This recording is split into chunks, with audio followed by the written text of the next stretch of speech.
Well, good morning. Hello, everybody. I'm John O'Loughlin. Welcome to my channel. It's called McDuff Lives, and we're continuing our journey into the third force in our world. Not the capitalist, not the communist, but the one that kind of sneakily plays both ends against the middle. The name that we use now is the Synarchy, Synarchy, and that spells a rule by sin. Well, that's the way I read it. It means, in literally, it means rule together. And what it refers to is a oligarchical group of elites that have ancient money.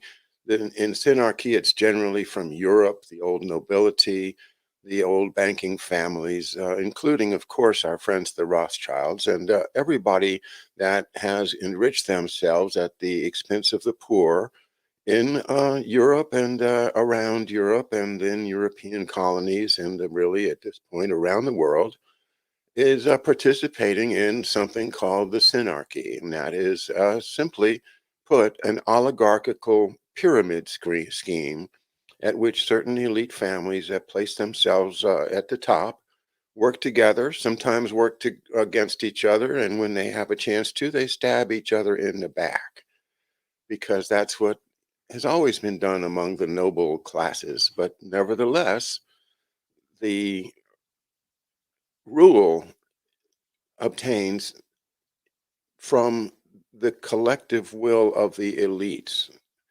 The city of Venice is a perfect example. And if you imagine how Venice was run with the Doge being elected always out of the small coterie of elite families. And then they go about the world with their transportation system, which we now would call rat lines, right? But they use slaves in the galleys. That's how they dominated transportation. They didn't depend upon the wind. They had a timetable, and the timetable was more important than the humanity of their slaves. And anybody that got captured in any war anywhere in the world could easily be turned into a slave or just killed. Well, that was in the Middle Ages, and those are the good old days for our Synarchists. Our Synarchists are our hidden secret enemy in the United States of America in 2022. And this is the year to expose them and to root them out of our government.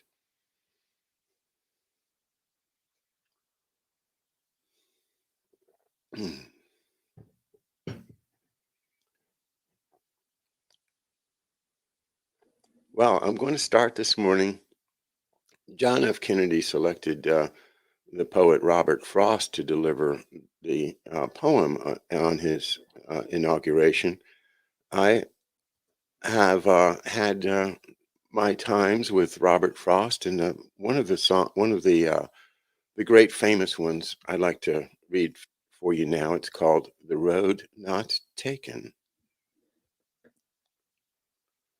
Two roads diverged in a yellow wood, and sorry I could not travel both and be one traveler. Long I stood and looked down one as far as I could to where it bent in the undergrowth. Then took the other, as just as fair, and having perhaps the better claim, because it was grassy and wanted wear. Though, as for that, the passing there had warned them really about the same. And both that morning equally lay in leaves no step had trodden black. Oh, I kept the first for another day. Yet, knowing how way leads on to way, I doubted if I should ever come back.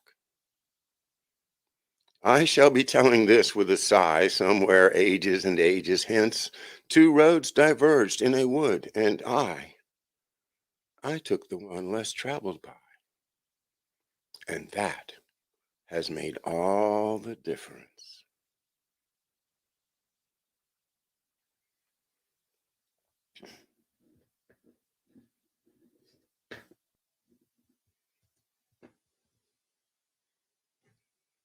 Pardon me.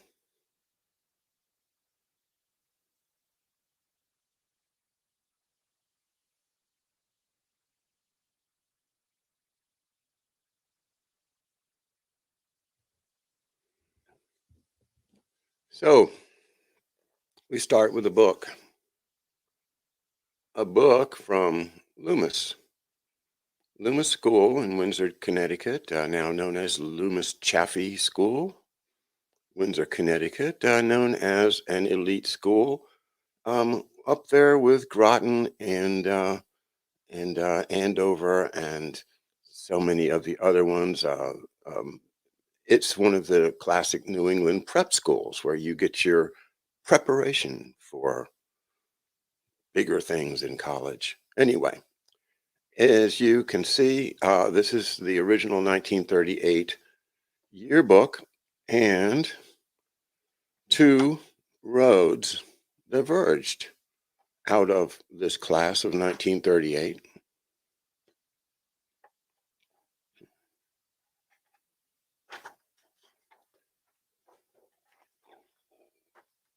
And two graduates took different forks in the road.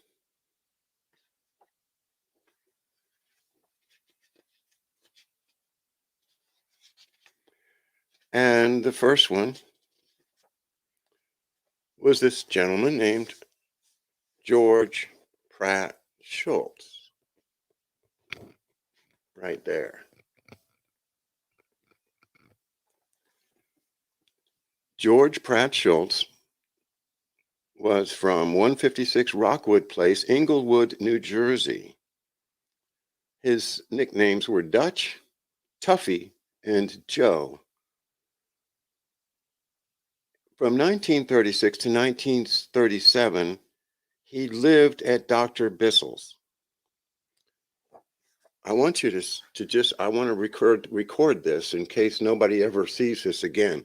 He lived with Dr. Richard M. Bissell, the father of Richard M. Bissell Jr., Richard M. Bissell, the president of the Hartford Fire Insurance Company, the employer of my father's Uncle John, who we've talked about. And I won't go into that now, but those of you who've been following understand that Uncle John was appointed to be my father's mentor and tried to draw him into the elite WASP world. And so they somehow, he was either selected or somehow gotten into the Loomis school to go to school with people like George Pratt Schultz, who lived with Dr. Richard M. Bissell. Where? In the Mark Twain house. Yeah, the, the Mark Twain house where the ghosts still walk. And thereby hangs a tale.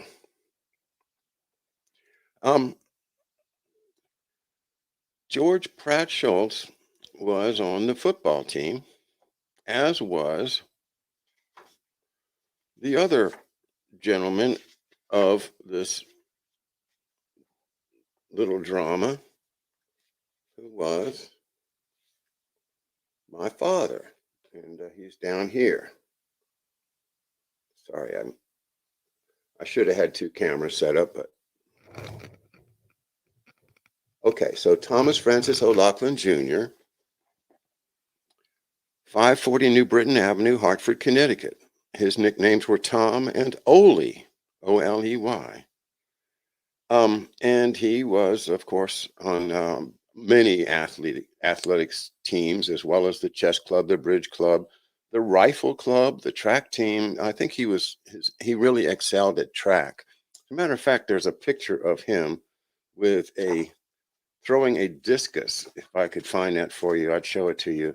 But actually, this shouldn't be my show and tell morning. I want to get back to our topic. But the point is that George P. Schultz went in a direction that took him into the highest reaches of our government with the helping hands and understanding of his fellow elites that he was going to back the Synarchy. And that's the tale we're going to tell today. Whereas my father, I think if you know and if you don't know, please get a copy of my book. This is the best way to support my work is to get to Amazon and get a copy of this book. I really, really need, it's not the money. I need people to read the book so you understand the story. Okay, I'm not going to tell my dad's story this morning, but I want you to understand that this is a monumental divergence between George P. Shultz, who went that way, and Thomas F. O'Loughlin Jr., who went the other way. And that's the road less traveled. And that's what's made all the difference. And that's what shortened his years, but made his life far, far more powerful.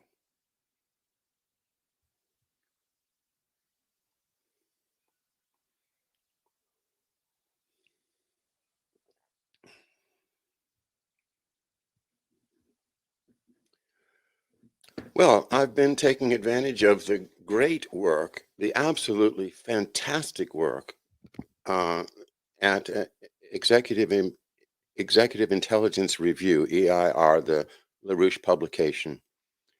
And I've been reading from the article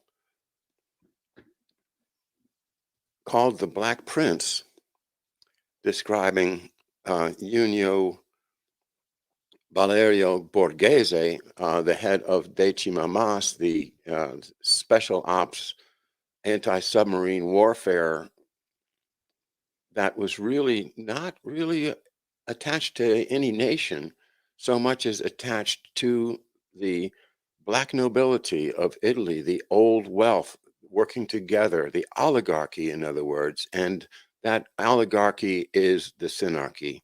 So you have here an example of somebody who was, we would call him a mercenary, but he was being loyal to what he felt was the real, true, correct government, and that is the Synarchy. The Synarchy is based upon the principle that all mankind is bad, and you have to get what you can while you can and do whatever you need to, get as much wealth as you can, and the hell with everybody else. That's the way that's the philosophy of the Synarchy. And that is the path that George P. Shultz took in life. May he rest in peace.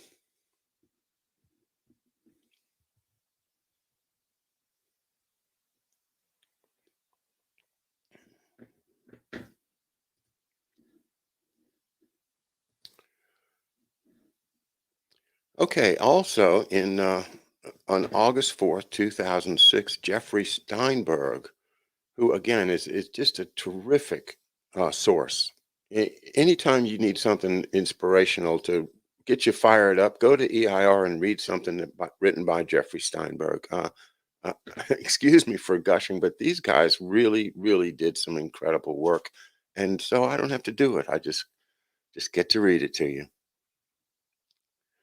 Fact sheet: The Enemy is Oligarchism by Jeffrey Steinberg. This is August 4th, 2006, volume 33, number 31 of EIR. And I thank them for the implied permission to read this. I think it's highly worthwhile. In November 1940, the Coordinator of Information, the COI, which was the predecessor of the US OSS, prepared a classified report titled Synarchy and the Policy of the Bank Worms Group. Bank Worms, I guess I'll say, is a bank, and that is the subject of this report, classified report from OSS. The three-page confidential document began, quote, "In recent reports, there have been several references to the growing political power of the Bank Worms Group in France, which includes Amongst its members, such ardent Nazi collaborationists as Pouchot, Benoist, Méchain, uh, a few other names I don't know, and representatives of the big French industrial organizations, unquote. The report continued, the reactionary movement known as Synarchy, and it's spelled with an IE on the end in French, I guess, has been in existence in France for nearly a century. Its aim has always been to carry out a bloodless revolution inspired by the upper classes, aimed at producing a form of government by technicians, under which home and foreign policy would be subordinated to international economy. Now, that is what Charles Higham in Trading with the Enemy calls the fraternity. Okay? That's the synarchy, the oligarchy, whatever. All these names may seem like those are different things, but it's all part of the synarchy as we are revealing it here. And I believe, obviously, I'm not doing any original work. This is me taking advantage of the work of others, standing on their shoulders if I possibly can, to spread this word. Excuse me.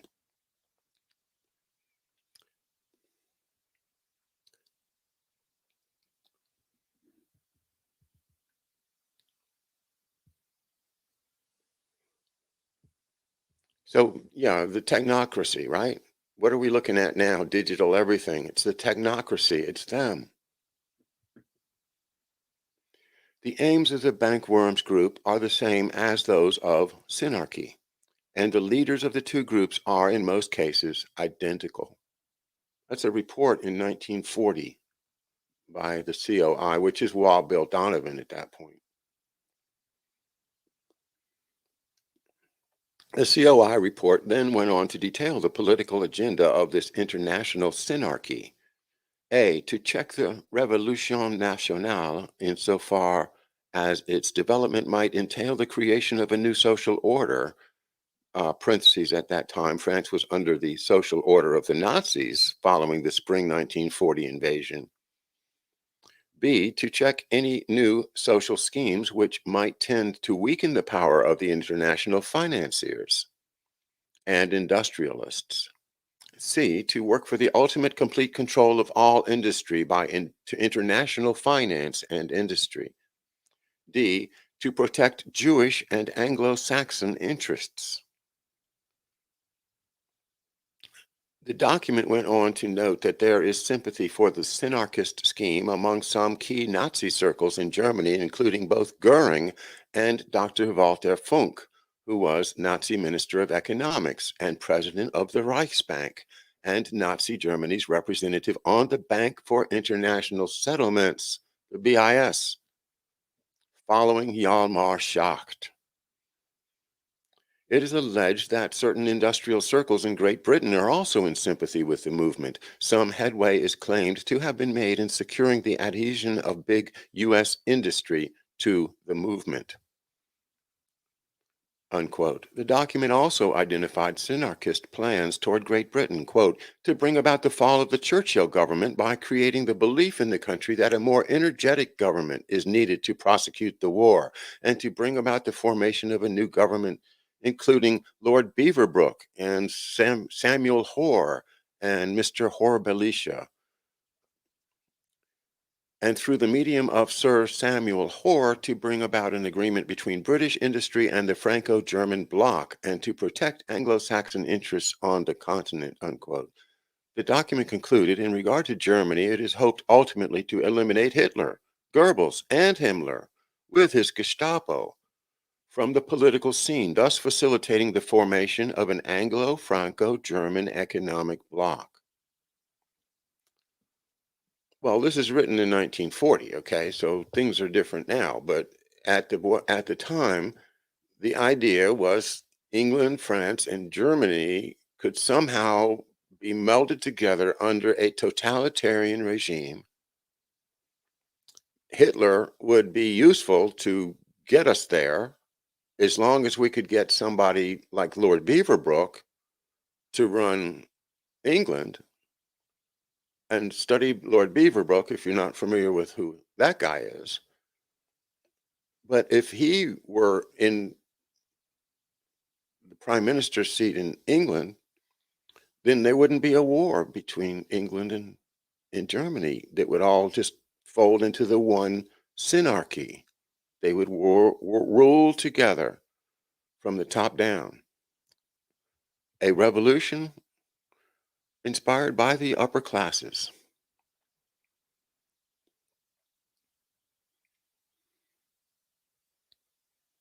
Another insightful snapshot of the transatlantic Synarchist banking apparatus on the eve of World War II appeared, ironically, in Time magazine on July 3, 1939, under the headline Insider from Overseas. The article reported on the arrival in New York City of German banker Otto Jeidels, that's Jeidels, who was named a partner in the New York City branch of Lazard Frères. According to Time, quote, Lazard Brothers and Company of London is Aryan and aristocratic, a member of the Bank of England coterie, helps back the appeasement movement in London, favors the theory that concessions to Hitler will bring Dr. Schacht and his orthodox economics back to Berlin. It has a highly lucrative and increasingly important sideline in helping frightened European capitalists put their money into good, safe American dollars. On the receiving end of this flood of gold from Europe is Lazard Frères of Manhattan, not entirely Aryan, not a Wall Street insider, still correspondent, but no longer a partner of the highly political London and Paris Lazard banks. Lazards of Manhattan underwrites securities and, above all, does a big business in foreign exchange. Invaluable to this clearinghouse of new bullion and foreign capital will be Jeidels, who is a friend of Montague Norman, has access to choice continental pipelines into Hitlerland. In Germany, there is a cynical saying that Schacht has managed to double-cross all save two of his intimates. One of the two is Hitler, the other is Jeidels. Schacht gave Jeidels the high sign in time for him to leave Germany with his family before the Great Pogrom of 1938 began. Schacht was able to protect Jeidels because his contact with British bank boss Montague Norman was useful to Hitler. Until the spring of 1938, Jeidels functioned perfectly, as much of an insider as Hitler could let any Jewish banker be. Isn't that amazing? He satisfied the British by keeping the debts unrepudiated. The Nazis, by keeping them frozen, served as middleman between the Nazis and the British. There you go, the third way, right? These two reports, one a classified wartime U.S. intelligence dossier and the other a widely circulated news magazine story, represented two exemplary pieces from a voluminous archive of documents, public and classified, from the 1930 to 45 period that detailed the role of the international banking and industrial cartel, known then and still today as the Synarchist International. Wartime OSS Research and Analysis Branch Director William Langer, and by the way, William Langer was an OSS guy, but that didn't mean that he was a Dulles guy. This was before Dulles got to power, so let's give him a clean slate to start with and hear him out. William Langer, OSS Research and Analysis Branch Director, detailed the role of the Synarchy in Vichy France in his 1947 book, Our Vichy Gamble. 3 years later, James Stewart Martin, a U.S. Justice Department Antitrust Division lawyer who, from 1944 to 47, headed the decartelization unit, decartel, that means break apart the Synarchy, right? Unit of the U.S. occupation government in Germany, published his own stunning expose of the same international Synarchist cartel in his 1950 book, All Honorable Men. These and other contemporaneous accounts reflected a deep understanding within the FDR-led U.S. governing institutions of the time that a top-down international financial oligarchy had been the chief sponsors of the Nazi and fascist regimes that brought war and devastation to the Eurasian continent in a failed effort to create a post-Westphalian world. And how many times have we discussed, the Treaty of Westphalia and how Henry Kissinger's main desire in life is to destroy the Treaty of Westphalia along with national sovereignty, right? Okay, back to the text. Sorry for that. Sometimes I just have to jump in. I call it my speed bumps. Just got to stop and say something.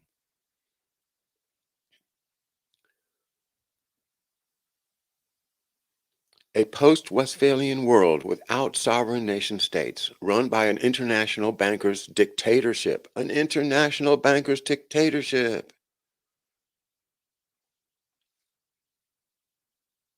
But for Franklin Roosevelt's mobilization of the moral and industrial might of the United States, these Synarchists may very well have succeeded in bringing the planet to the abyss of a new dark age.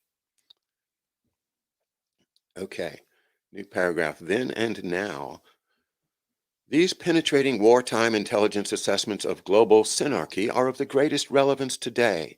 In effect, the COI, OSS, and related evaluations of the situation on the European continent were that in an Anglo-Saxon and Franco-German cartel of international financiers and industrialists who comprised a powerful faction financing and controlling the Nazi fascist axis was steering European governments through agents with little or no loyalty to their nations, but the greatest loyalty to the international synarchy.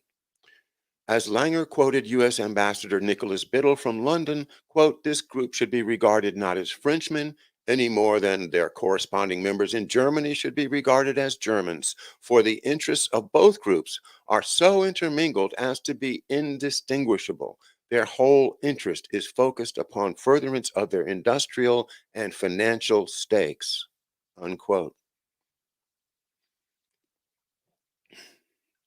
It was this combination of international bankers then who had financed Mussolini and then Hitler and had steered Eurasia on a path of war and near self-annihilation in order to secure their own dominance over global economic and financial affairs, no matter what the outcome of the war.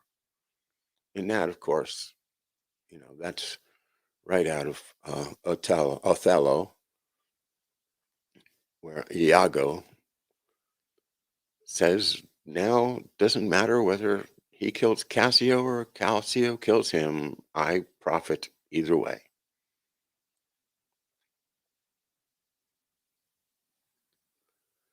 This apparatus was aligned in the United States with the very J.P. Morgan and DuPont interests that had been foiled in their several coup d'etat attempts against President Roosevelt.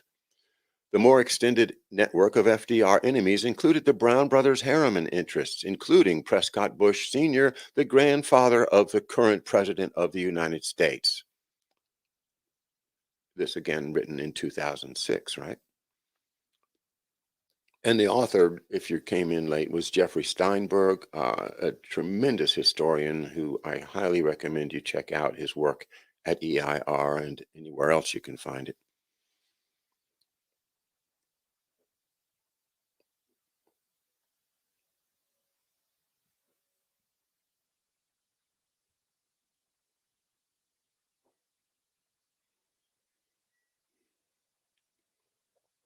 Okay, Brown Brothers Harriman, that had openly bankrolled the Nazi Party, and the Dillon Reed and Sullivan Cromwell Wall Street axis that had structured the international steel, coal, and petroleum cartels, which included such key Nazi institutions as I.G. Farben, the Kepler Circle, that's Keppler, and the Cologne Steinbank of Allgemeine SS financier Kurt von Schröder.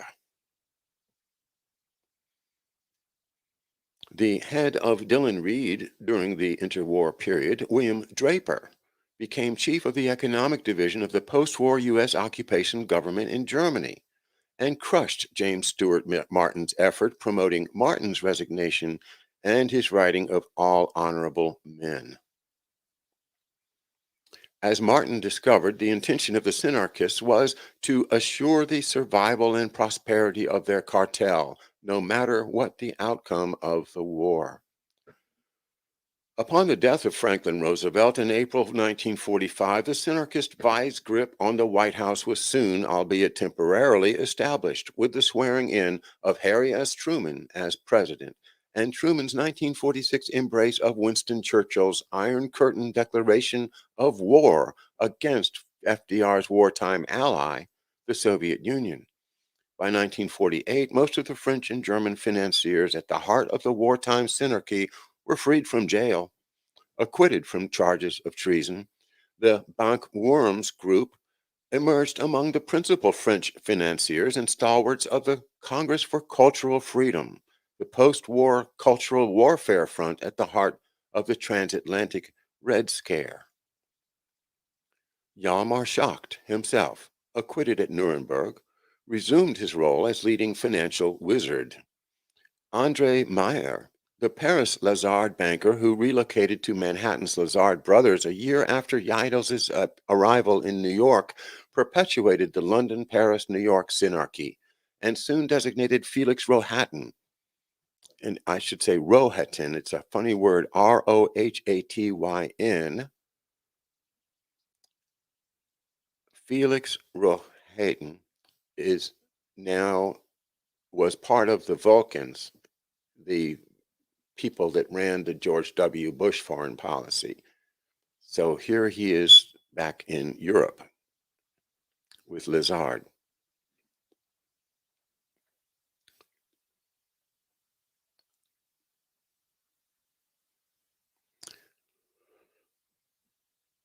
Andre Meyer, the Paris Lazard banker who relocated to Manhattan's Lazard Brothers a year after Yeidel's arrival in New York, perpetuated the London, Paris, New York synarchy and soon designated Felix Rohatyn as his hand-picked successor, whom he considered, quote, as my son, unquote. Thus, the synarchy has maintained a continuity through to the present day through individuals like Felix Rohatyn. I'm not going to get it right. Felix Rohatyn and George Pratt Shultz. The synarchy has penetrated both of the major U.S. political parties. Yes, yes, yes. They got both of them. Let's quit fighting each other and start recognizing who the real enemy is. It's the synarchy.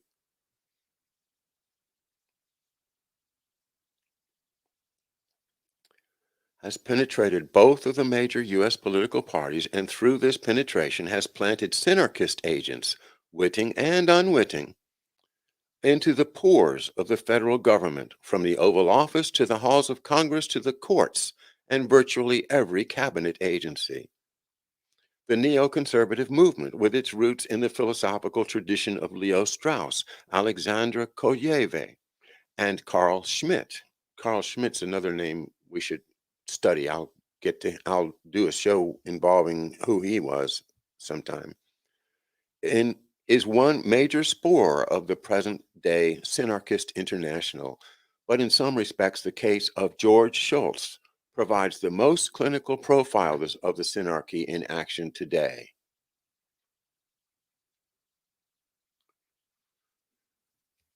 The economic hitmen. In 2004, a book was published by Bennett Kaler Publishers Incorporated, which caused a significant stir. John Perkins's Confessions of an Economic Hitman provided a first-hand account of the role of the present-day international cartel of banks and multinational corporations which work in concert to loot the developing sector of its strategic raw materials wealth and other national patrimony. The principal strategy employed by the economic hitmen, according to Perkins's first-hand account, was to build up massive debt by developing sector governments to trap them in a straitjacket of World Bank and IMF diktats, while multinational corporations such as Bechtel and Halliburton loot them blind under the guise of development. Perkins identified George Shultz, former Bechtel president, U.S. Secretary of the Treasury, and Secretary of State, as the reigning economic hitman, the capo di tutti capi of the very Synarchist apparatus that earlier brought the world to the brink of self annihilation from 1922 to 1945. Whether or not Perkins was 100% accurate about Schultz's formal title as the reigning boss of the EHM, economic hitmen, Schultz definitely represents the embodiment of the synarchy. Schultz's ultimate allegiances are suggested by his close relationship to, where's my drum roll, Jacob Rothschild of Great Britain, to whom he, along with Berkshire Hathaway's Warren Buffett, big footnote there. Okay, Warren Buffett, George Shultz working together with Jacob Rothschild. That's big, big medicine. Delivered the California gubernatorial candidate Arnold Schwarzenegger for inspection and approval. Schultz is also one of the leading proponents in the United States of the radical free trade dogmas of the Synarchist Mont Pelerin Society. His University of Chicago mentor, W. Allen Wallace, Wallis, was the founding treasurer of Mount Pelerin.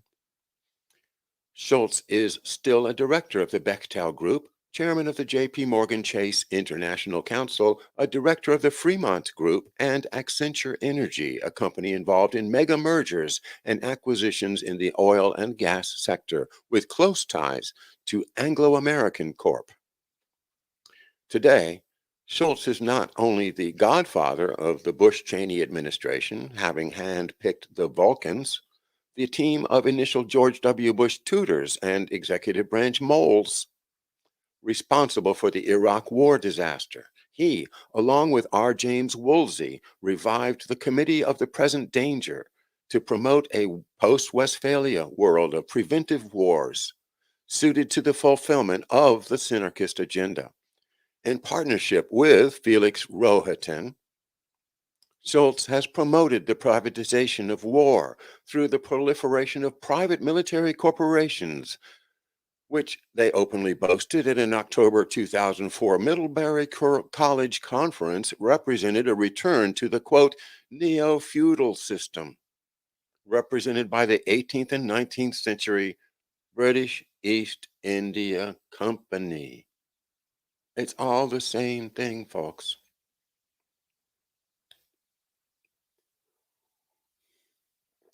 Schultz and Rohatyn typify the mid-level synarchist operative who works within and around government institutions on behalf of a thoroughly alien agenda and ideology. Their allegiances are to the Anglo-Dutch Venetian system of usury, globalization, population reduction, and slavery. December 1971. Now, just for context, my father's quick metastasizing cancer killed him on June the 6th, 1971. So that was the same year, 6 months earlier. December 1971, George Shultz was Labor Secretary, head of the Office of Management and Budget, and Treasury Secretary under President Richard Nixon. He personally pulled the plug on the Bretton Woods system of FDR. When Lyndon LaRouche labeled the dumping of Bretton Woods as the beginning of a descent into a fascist hell, he was branded as, quote, a potential danger to the newly launched global tyranny. But that's it, guys. Lyndon LaRouche was absolutely right. This was the beginning of a descent into a fascist hell. And we're getting closer and closer to it. It's time to start clawing our way back away from that fascist hell, back towards liberty.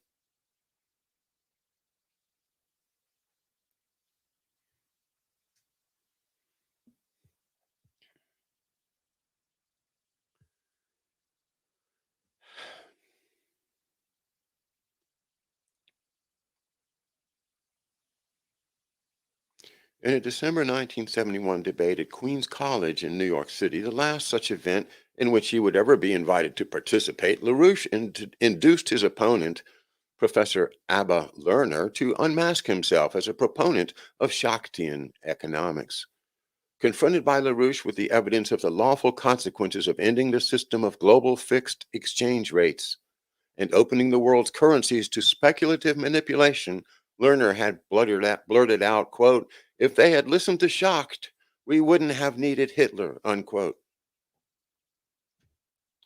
If there's a phrase that best describes the current Synarchist agenda being promoted by the likes of Shultz and Rohatyn, it is this, quote, "Schacht without Hitler," unquote. And I mean Schacht, Hjalmar Schacht, the man who fashioned the Nazi economy and the post-war Nazi economy.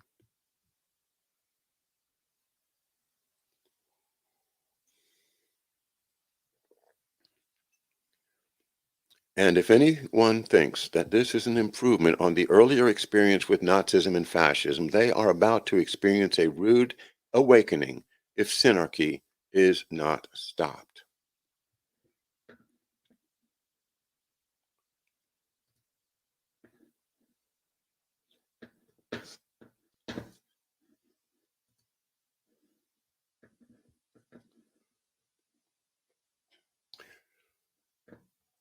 Well, that's the conclusion of Jeffrey Steinberg's article that I wanted to read to you this morning as our third part of jumping into the idea of unmasking the third force in world politics, Synarchy.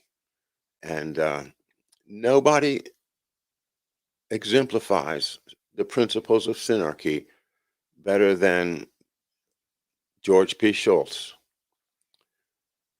And it is very fitting to me, and I'm absolutely honored to be offering my father's life as an example of the opposite way. For many people, the road not taken, but the road that makes all the difference. The road less traveled. You have to find your own way, perhaps. But the journey is one of liberty as opposed to tyranny.